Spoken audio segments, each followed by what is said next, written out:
Alright, so here is your study guide for persuasive techniques. The first thing we're going to do is we are going to review persuasive appeals. Okay, remember persuasive appeals are different than persuasive techniques.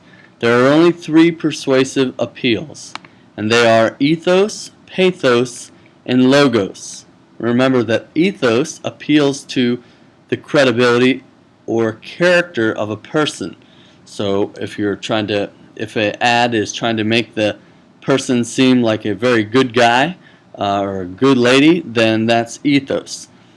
Pathos means appeals to emotion, so they're trying to get you to stop thinking and start feeling. Logos appeals to logic or reason. Oftentimes it's accompanied by numbers or statistics. Ads that say that you should buy something or do something because it makes sense, right? Numerically, statistically, it makes sense. Alright? Those are the three types of persuasive appeals. Now remember, whenever you're writing persuasively, you should always know your audience. Your audience could be men, women, sports fanatics, parents, elderly people, kids, poor people, teenagers, rich people, pregnant women, smokers, so on and so forth. Your audience can be any group of people that you're trying to get to buy your product or do what you want them to do. For example, the target audience in this advertisement, we can't read the writing because it's in another language, but it doesn't matter. As we talked about here in class, the message of this ad is don't smoke. How do we know that? Because we see this cigarette here with this long bit of ash here, and all these people have turned to ash. That's kind of saying that, smoking kills. And who is the target audience here? We said in class the target audience is everybody. We see men, we see women, we see children, we see older people, younger people. It doesn't matter. All people are affected by cigarettes and smoking. Smoking kills. So the target audience in this ad would be everyone. What about this ad? We said in class the target audience is going to be obviously kids because it is a advertisement for toys. So we see kids here, we see bright toys with bright colors, simple wording. The ad is targeting kids. And we also said in class that a secondary audience would most likely be people that have kids, so parents would be the secondary audience. This wouldn't be an advertisement that would target, say, elderly people or people that don't have kids. It's going to be more for kids and for their parents. So for this ad, this is an advertisement for advertising an injury lawyer. Like we said in class, a lawyer is somebody who helps you win a court case in court. And this particular lawyer helps injured people win court cases in case they maybe got hurt at work or got hurt on someone else's property and end up having to pay really big medical bills. And so they want to make sure that the person that's responsible where they got hurt pays for their medical bills. That's an injury lawyer. So who's going to be our target audience here? Well, is it going to be children? Is it going to be healthy people? Is it going to be older people? Younger people? No, as we said in class, it's going to be injured people, right? People that are injured are going to need injury lawyers.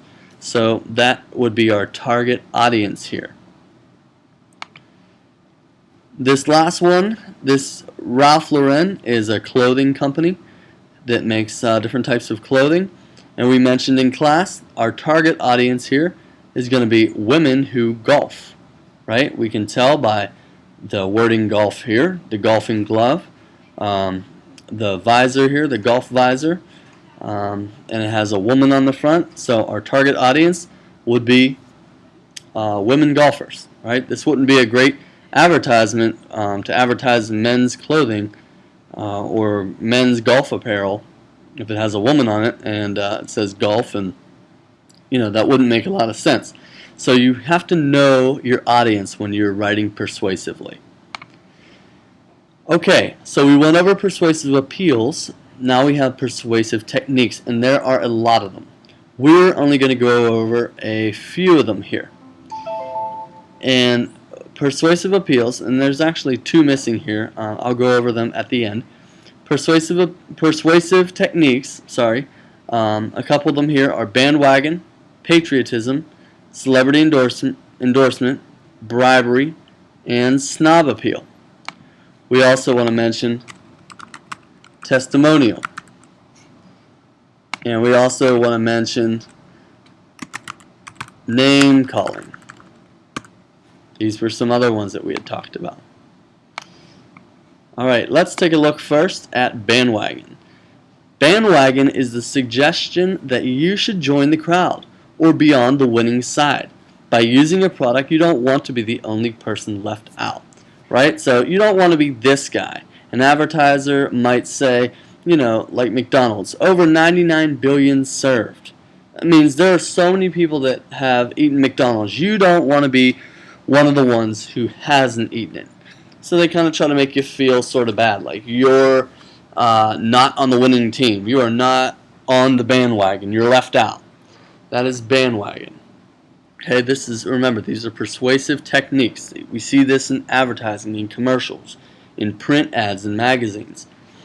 The next one is snob appeal. This is also celebrity endorsement, because he's actually a celebrity, but it's also snob appeal. Snob appeal is the suggestion that the use of the product makes the customer part of an elite group with a luxurious and glamorous lifestyle. A coffee manufacturer shows people dressed in formal gowns and tuxedos drinking their brand at an art gallery.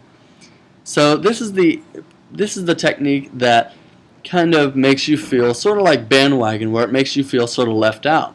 They want to make it seem like if you buy their product, you're going to be in the in crowd. You're going to have this lifestyle that is rich and famous.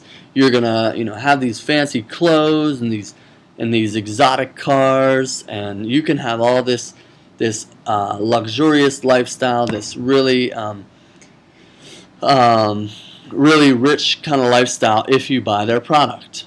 Okay, so that is snob appeal, type of persuasive technique. So when you think about snob appeal as well, if you think about different products, you could think about what type of product snob appeal might work with and what type of product it might not work with. For example, if you're trying to make someone feel like they need to buy this product because they'll have this luxurious lifestyle and everything, then it's probably not going to be a product that is very cheap, like a pack of gum. It's probably not going to be something like that, just because anybody can buy that, right? And anybody could buy this cologne, but it's just that appeal of seeming very powerful and very rich and luxurious. Alright, next one, celebrity endorsement. This one's pretty cut and dry. So if there's an advertisement that has a celebrity on it, like Michael Jordan, like Brad Pitt, like Jennifer Aniston, like Michael Phelps here, then they're using this celebrity to try to reel you in, to try to make you buy their product. And the idea there is that, hey, if I buy Gatorade, then I'll be able to play like Michael Jordan, or maybe I'll be as famous as Michael Jordan. Or simply maybe you want to buy Gatorade just because, well, it makes it seem like Michael Jordan drinks it. And if Michael Jordan drinks Gatorade, well, he's my favorite basketball player. He is this famous guy who's an amazing athlete. I want to drink Gatorade too. So celebrity endorsement is another persuasive technique to help you or to help advertisers sell their product. Next one is patriotism appeal. The suggestion that purchasing this product shows your love of your country. a company brags about its product being made in America. Or, like I said in class, doesn't have to be America, right? Just because we're in America, that's what we see oftentimes, but a Canadian company or a Philippine company could create or have a product that has the Filipino flag in the background, or says that it's made in Canada, right? So patriotism appeal is just a product that is, advertising that it's made there in the country, or that has, like, for example, the American flag on it, and what it's doing is trying to make people buy the product, and they see the patriotism appeal, and they want to buy it because of that. So patriotism appeal is just that product showing that love of country. The next one is bribery. Bribery is just offering you something for free. They're saying, if you buy this, we'll give you this. It doesn't always have to be buy one, get one free, but that is an example of bribery. If you buy 3 of these, we'll give you 1 of these. Or if you buy this, we'll give you that other thing for half off. That's all an example of bribery. So those are all of our persuasive techniques. That was an advertisement there that we're going to be doing later in class. But those are all of our persuasive techniques. Oh, except for, hold on. Let's go to, I don't have it on here, but testimonial. So testimonial